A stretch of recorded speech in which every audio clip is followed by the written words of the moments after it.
Here we go. Nano Days is here this weekend at the Science Spectrum. In the house, we have the education coordinator of Science Spectrum, Alana Baliga. Welcome to the program.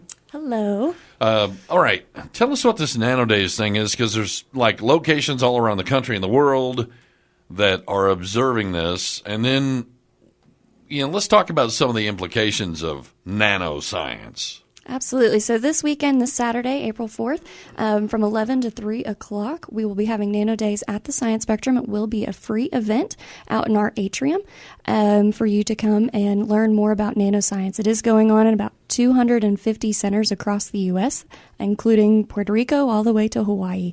So that's all happening this week. So different places are having their own days, different events on different days.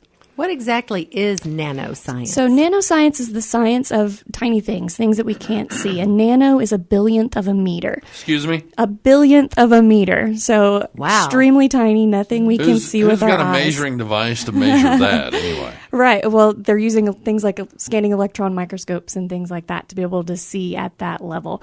So super small, but things act differently when they're small than when they're big.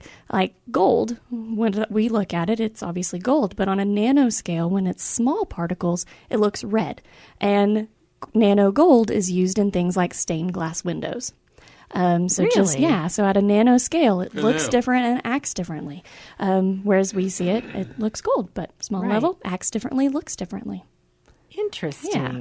So it's just a study of tiny things and huge implications from everything from health and medical treatments to military applications and things like that. Okay, well, this is one thing that was interesting. You were talking about geckos. Mm-hmm. Geckos use this thing to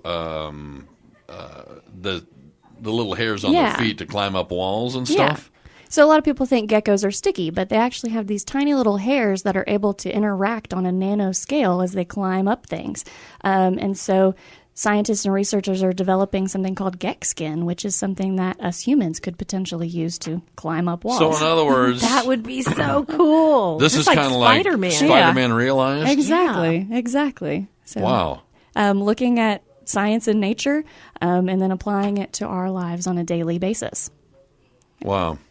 Okay, now, we were also talking about treating cancer and illnesses by treating only the bad cells as opposed to treating your entire body. Yeah, absolutely. So using nanotechnology, that's something that is being currently researched right now, of using nanoscience to just treat the the cancer cells, instead of treating the entire body. Right. It can be localized and directed, and that has huge implications. Everybody knows somebody who's been affected by cancer, and so nanoscience could be the answer. Exactly. There you go. So nanoscience has tons of applications. Yeah. Oh, that would be wonderful because that the side effects from chemo, attacking the good cells in your body are not so high. Yeah, it takes care of everything. Now, absolutely. You were also talking about off mic nano tracking devices, right? That basically, I guess. And people have been talking about this for years. Mm-hmm. Oh, well, one day this could happen. Well, this can happen. Right, and it is happening now. Mm-hmm. I mean, you put chips in your dogs and cats to help you track them if they get lost and things like that. You can put all your medical records on a chip. Absolutely. So, again, that has pros and cons, and every new technology has pros and cons. And so a tracking device, you might not want people tracking you necessarily, but think of like a grandparent or something with Alzheimer's or dementia, and if they get lost, you can actually find them easily. So, again, it always has pros and cons to it. Okay, we were also touching base on, some other issues. You were talking about cloaking devices. How does that work? Those are all things that are being researched. An invisibility cloak, that's definitely a huge thing with kids now, especially with Harry Potter being such a big deal in recent years. And invisibility cloak definitely sounds cool and fun, and that could be used, developed as a military application. or just some teenager could have it, getting into mischief, who do right? We want to have those exactly. things? Yeah. So there's always things of how do you regulate this kind of stuff, and who's developing it, who has it, that kind of thing. So these are all things that are just thoughts as of now, and all possibilities because of nanotechnology.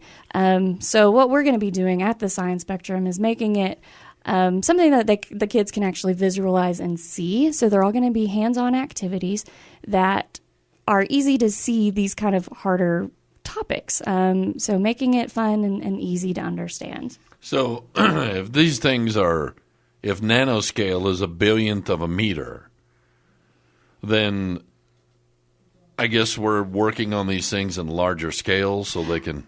Absolutely. So one thing that is huge in research right now is called graphene. It's in pencil lead.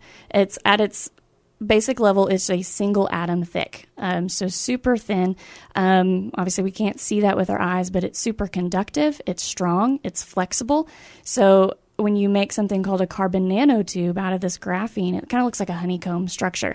When you make a tube out of it, you can get really strong, sturdy material that could then lead to the making of something called a space elevator. So taking something so tiny to something so huge as a space elevator, which could just be a way to transport supplies easier to, say, the International Space Station. Or, we're thinking about long-distance space travel here in the future, going to Mars and things like that. So just a way to make things like that a little bit easier. But always something nano-sized. I don't know if I'm in on the one-way ticket to Mars thing. Right, no.